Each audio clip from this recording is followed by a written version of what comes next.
ഇപ്പൊ പറഞ്ഞു എല്ലാം നിർബന്ധിച്ചിട്ടാണ് ഈ സിനിമയിലേക്ക് വന്നത് തന്നെ. പക്ഷെ നമ്മുടെ ഉള്ളില് ജന്മന ഒരു കലാവാസന ഇല്ലെങ്കിൽ നമുക്ക് ഒരിക്കലും ഇത്ര സിനിമകൾ ചെയ്ത് ഇങ്ങനെ നിലനിൽക്കാൻ പറ്റില്ല. അപ്പം അതാണ് ഈശ്വരൻ്റെ ഒരു അനുഗ്രഹം എന്ന് പറയുന്നത്. പക്ഷെ ഞാൻ ഡാൻസ് ചെയ്യുമായിരുന്നു. ഞാൻ സ്കൂളിൽ പഠിക്കുമ്പോഴൊക്കെ ഡാൻസ് ചെയ്യുമായിരുന്നു.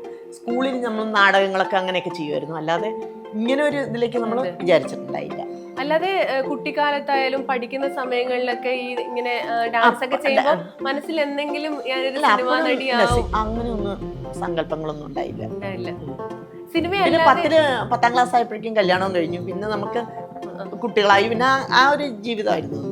അപ്പൊ അങ്ങനെയാണ് പിന്നെ സ്റ്റിച്ചിങ് മേഖലയിൽ അന്ന് ഭയങ്കര വെറൈറ്റി ആയിട്ടുള്ള ഡിസൈൻ ഒക്കെ ചെയ്യുന്ന ഒരാളായിരുന്നു. അതെ അതെ, ഞാൻ ചെറിയ വിലയുടെ സാരി കൊണ്ടുവന്നിട്ട് അതിൽ നല്ല നല്ല ഡിസൈൻസ് ചെയ്യും. ആദ്യം ഞാൻ ചെയ്തുകൊണ്ടിരുന്നത് എങ്ങനെയാന്ന് വെച്ചാൽ നമ്മളുടെ ഈ കത്രിക്ക, അതുപോലെ തന്നെ വെണ്ടയ്ക്ക, ഇതൊക്കെ കട്ട് ചെയ്തിട്ട് ഫാബ്രിക് പെയിന്റിൽ മുക്കിയിട്ട് സാരി ഡിസൈൻ ചെയ്യും. അന്ന് പണ്ട് അങ്ങനെയായിരുന്നു.